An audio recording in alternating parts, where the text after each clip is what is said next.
and welcome to this edition of our special series Connect with the 51st International Film Festival of India. I'm Rukma, and over the next half hour I'll be taking you through all the major highlights of the day. Day 7 of IFFI saw even more people crowding and thronging the theatres here across the city of Panaji to watch the many films being screened. Even directors from as far away as Brazil and Germany have made the trip to Goa, despite the pandemic, despite the various challenges that they had to face in order to attend the red carpet premieres of their films in person.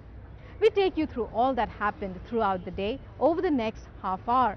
So join us in our journey. The Dogs Didn't Sleep Last Night. A strange name for a film, but when you watch it, it has a lot of meaning. Directed by Ramin Rasooli of Afghanistan, this film tells the story of how the common man in that war-ravaged country is fighting and struggling to survive amidst its aftermath. Let's hear it all from the director himself, whom we caught up with here at Goa during IFFI. Hello and welcome. I'm here with Ramin Rasooli of Afghanistan, a filmmaker whose film The Dogs Didn't Sleep Last Night is premiering here at the 51st edition of the International Film Festival of India. Let's ask the director, who's travelled all the way to Goa to attend the festival and the screening of his film, about what it's been like to be a part of IFFI this year, and also what it was like during the months of the pandemic to make and produce a film.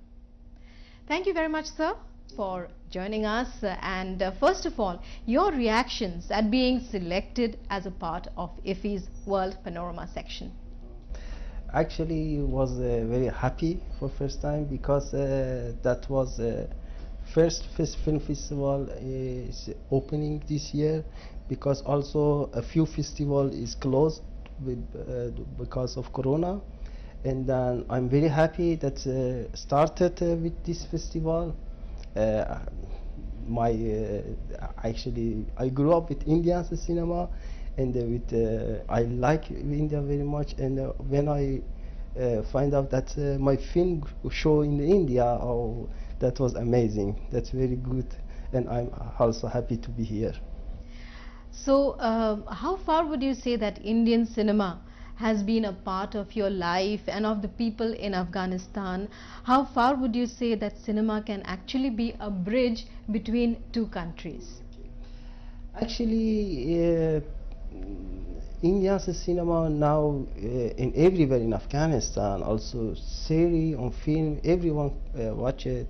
Also, beside the cinema, I think the Indian music very nice and very, and Indian cinema is different with other cinema because it's full of happiness, full of song, and very special cinema. Is very, actually a lot of people can catch it. A child of old people, not the same age, but it's very nice.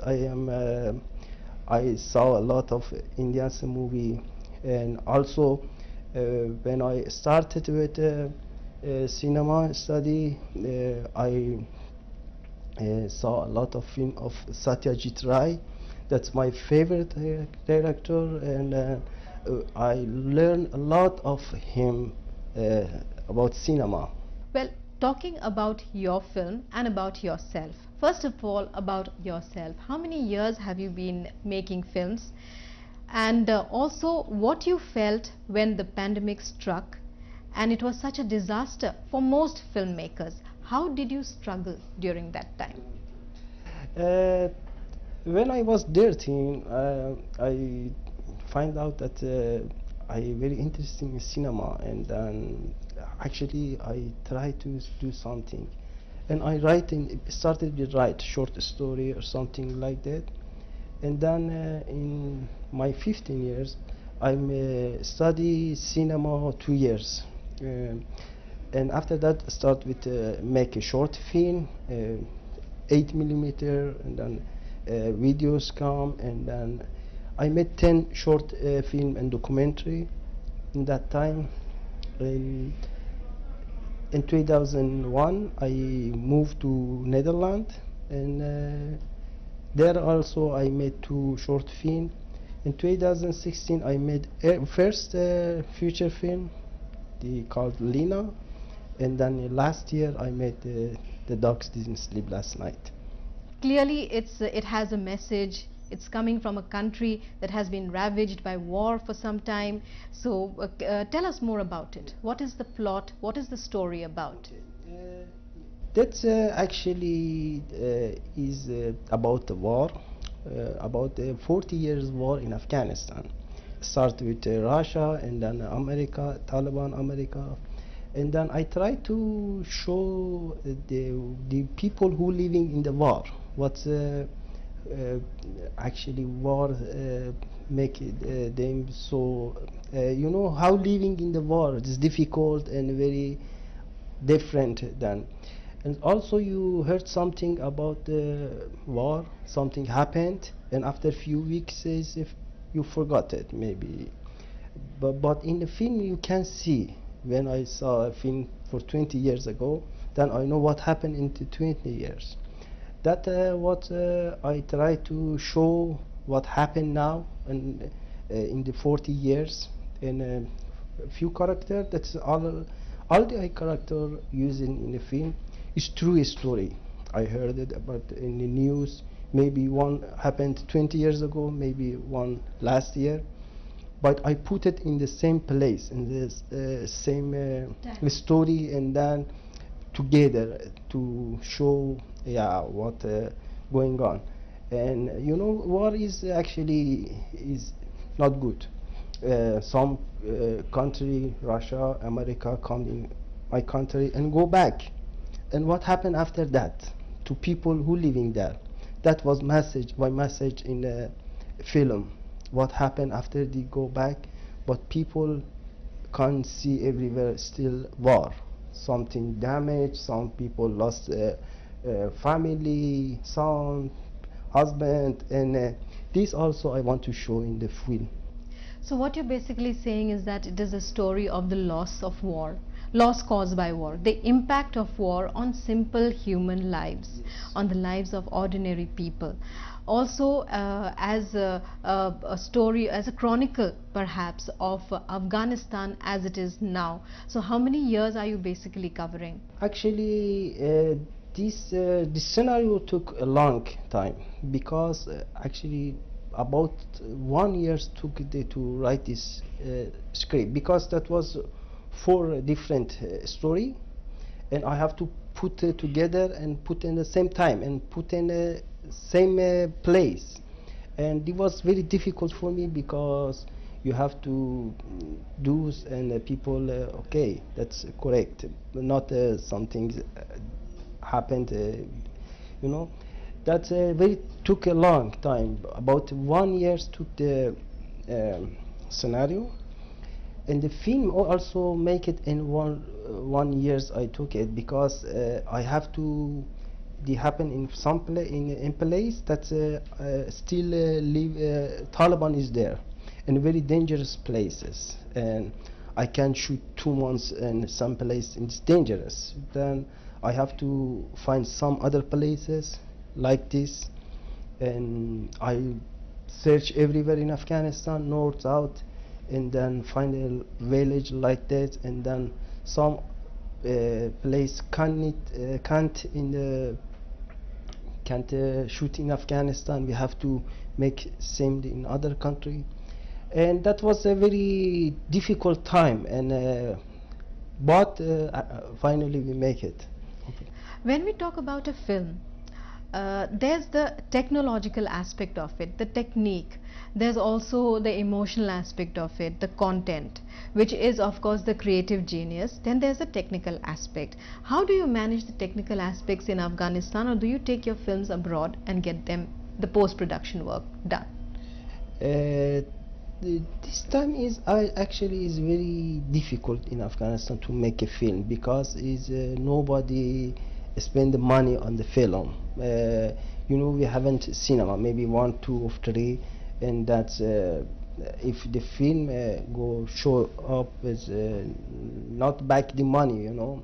In the film is actually mm, important to you spend the money and you have to back. If you don't back, you don't have a money to make other film. But if back, you have a money to make other film. That is what I be living there. But in festival is like this of other festivals, you can show in the whole world what your film. Some companies interested and buy your film, and then you have also but yeah, and that's very important. Yeah, without a festival or without something like that, yeah, that is can't do it anything. Yes. Thank you very much, and we wish you all the best. Thank you very much.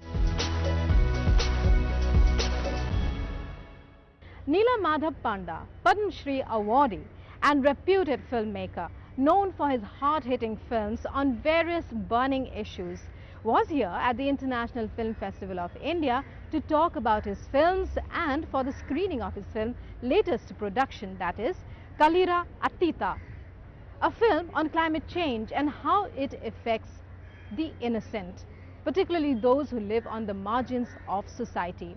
The director himself spoke about his perspective on the issue, on films and on IFFI in general. Take a look at what he had to say.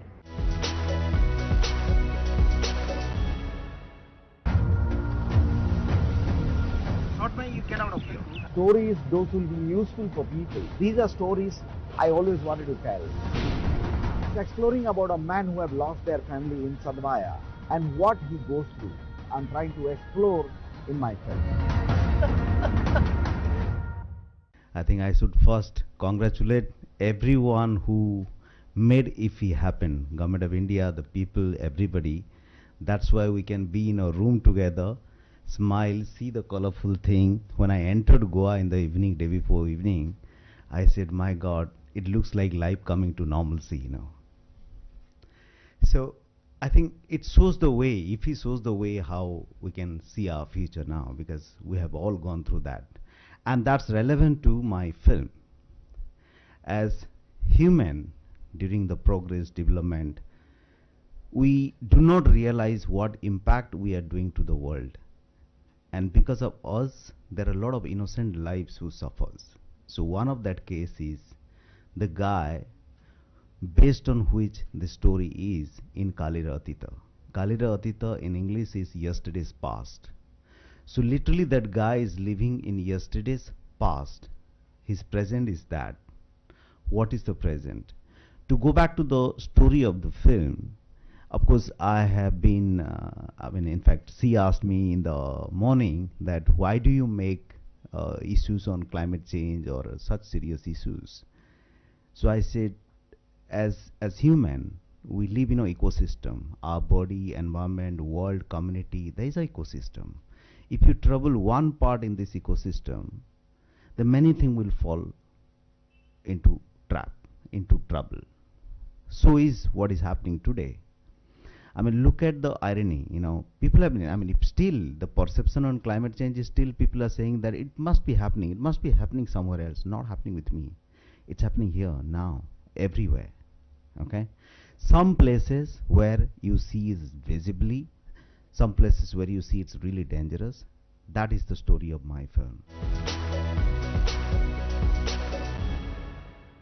There were other major events that were happening all around. We didn't want you to miss any of them, so here's a quick glimpse of other highlights of Day 7. Hello and welcome. Today I am in conversation with Ravi Kotarakara, a person who has been helming the film industry down south for years. Generations of his family have worked towards its growth and welfare. Let's talk to him about his passion for films and what all is happening in the film world. What are the kind of changes he expects? What is the road ahead? What are the challenges he has faced? Thank you very much, Raviji, for speaking with us. You are the secretary of the Film Federation of India and also looking after the South Indian Films Chamber of Commerce. Tell us about some of the work that you are doing right now, that you have done for this particular film festival.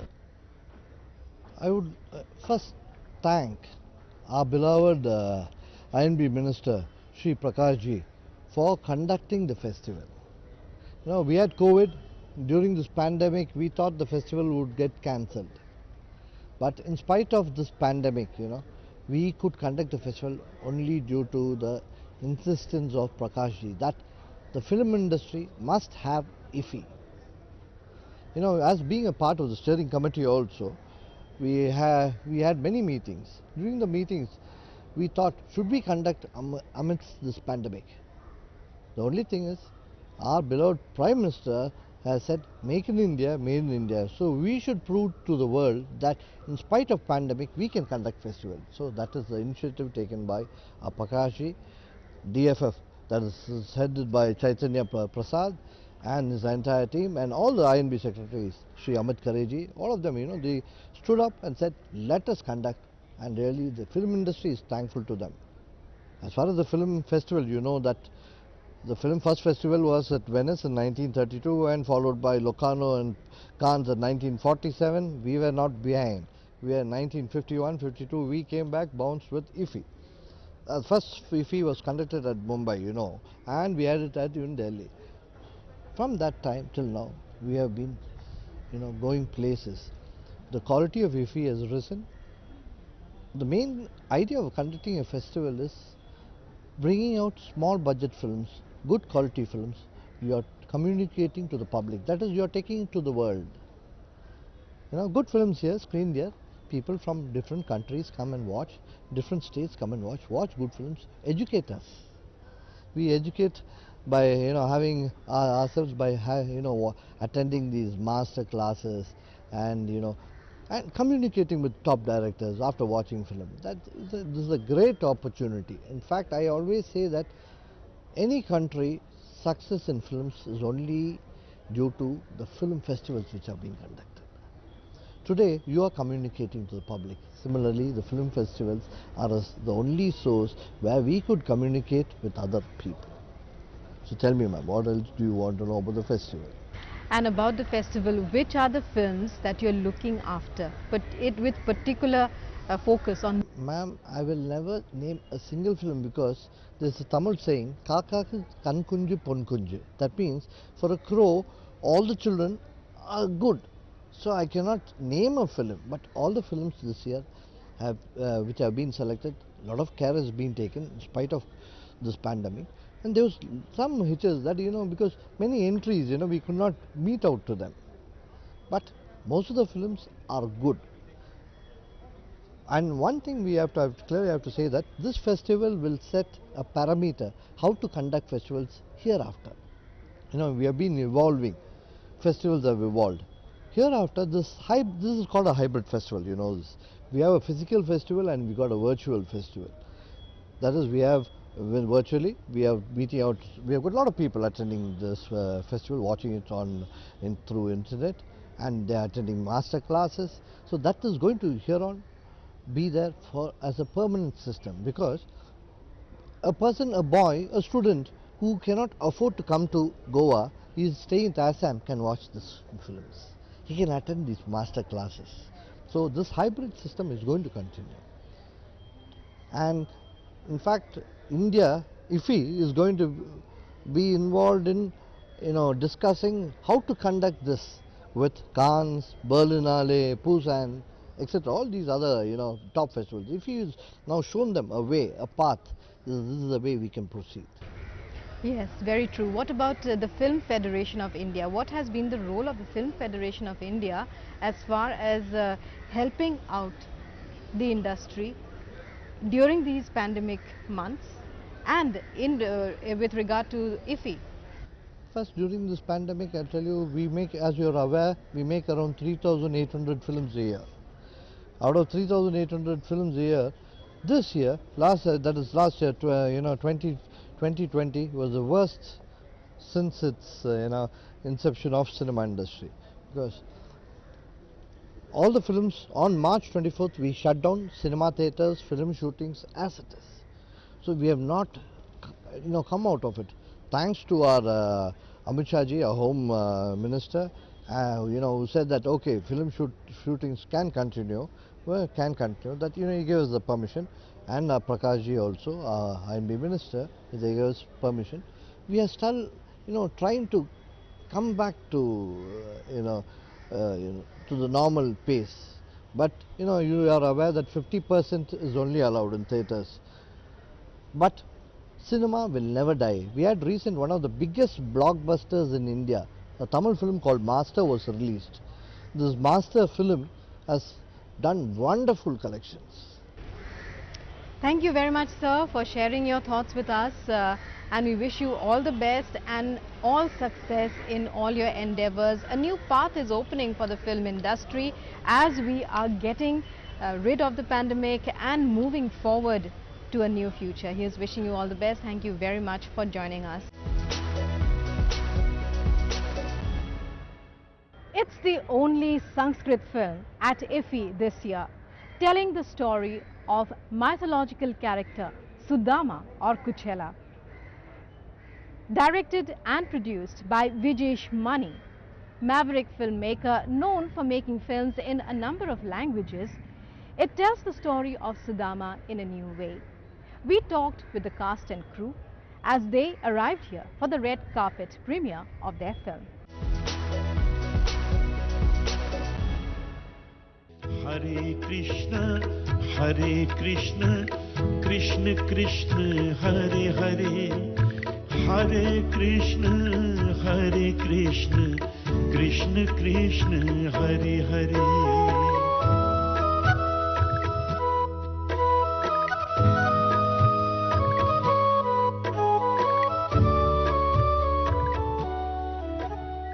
Is the only film in Sanskrit to be filmed at the 51st edition of the International Film Festival of India.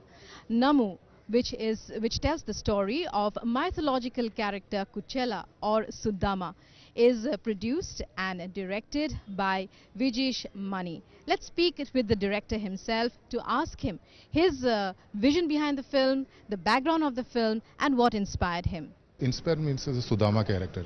Sudama Krishna relations all reason okay. The central character is Sudama, and I am trying to all Indian state technicians or artists, all is Marathi, Rajasthani, Madhya Pradesh, Assam, and Mumbai, Karnataka and Kerala also. And what does it feel like to be screened at the International Film Festival of India? I am very proud of this moment. Okay, I am happy. My all crews and all technicians are always coming here. I am very happy, and Jarams are also very happy. So that was Vijesh Mani, Malayali director of the film Namu, which is the only Sanskrit film to be screened, to premiere here at the International Film Festival's 51st edition. The sequel to Satyajit Ray's Apu trilogy, Avijatrik, was also screened here at the International Film Festival of India. Generating a lot of buzz, the film is sure to become a must-watch. We spoke with members of the cast and crew who were here for the premiere of their film. Join us as we speak to them. আমি আপনাকে সারা পৃথিবী দেখাবো। প্রকৃত ভারতকে চিনতে গেলে ভারতবর্ষের বাইরে যেতে হবে। ওই যে একলা একলা চলে পড়ে যাবে, আমার নেবে না। অপর্ণা, তোমার কাছে আমি 7 জন্মের ঋণী হয়ে রইলাম। তোমার জন্য আমি খোকাকে পেয়েছি। তুমি বাবার সাথে বিদেশ যাচ্ছ, কত নতুন নতুন দেশ। Why did you decide कि जहाँ सत्यजीत रे ने छोड़ा वहाँ से शुरुआत की जाए? See, in Bengal, this is it's based on a novel which is like an epic. It's a part of every household of every Bengalis. It's the name of the novel is Aparajito. So Mr. Ray has touched only the first 2/3 of the original novel, which is written by Mr. Bibhutibhushan Bandyopadhyay, which is a classic. So I'm a voracious reader. So when I was reading the actual novel, so I find out, there 1/3 portion is still left, where the journey continues, but Mr. Ray did not touch it. So that's as a filmmaker, he might have found it according to him, the Apu's journey has ended, from his birth to till his birth of his own child. So that's the journey he covered. But in the original novel, they're still left, where Apu is a father right now, and he is reliving his entire childhood through his son, Kajol, who is a 6-year-old kid. So this is basically a bonding between a father and son. This is a father and son story, and and he travels quite a lot, with his son. He goes to Banaras and his own ancestral village, and ultimately he went to the Southeast Asia, in search of much bigger truth. And this actually, this is and for the Apu Shongsha, the last part of the trilogy, which was in 1959, and it's 60 years, nobody has tried it, the last part of it. So I tried it. I have played the character of Aparna, and I'm really, really very happy to be here today, and I really thankful to my director, my team for choosing me, for believing me. It was amazing experience, I would say. I always try to depend on the script and my director's guidance. So dono tha.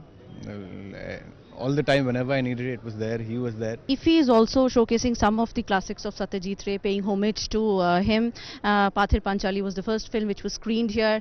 How do you see this step, from the IFFI organizers, remembering all our legendary artists, filmmakers? Incidentally, 2021 is the birth centenary of Mr. Ray, and the last year was the birth centenary of Ravi Shankar ji. So it's really a very happy coincidence. My film Avijat, and it's the right moment at the right place actually. So I really feel blessed, and it's obviously, this Apu trilogy is supposed to be the greatest ever film made in Indian language, period. So. So obviously, it's paying homage to Mr. Ray is actually, we are honoring ourselves. Right. Absolutely. Right.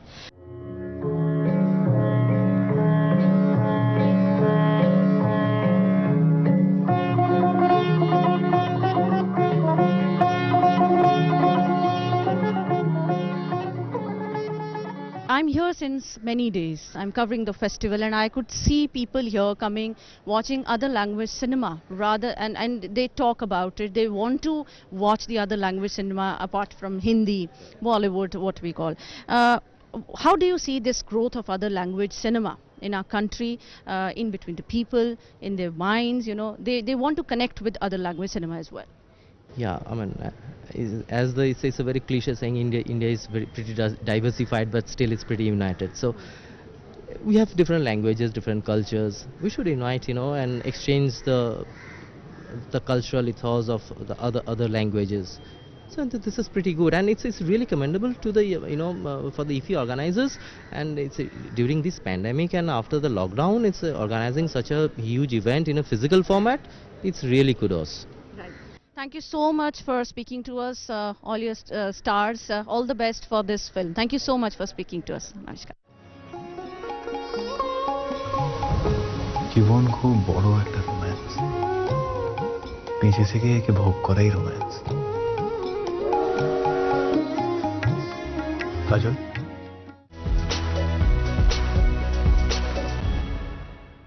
Well, that's all we have for you in this edition of our special series Connect with the 51st International Film Festival of India. We'll be back again tomorrow with more news and highlights of the events as they happened on the red carpet and elsewhere. So do tune in again. That's all from me for now. Thanks for watching. Goodbye.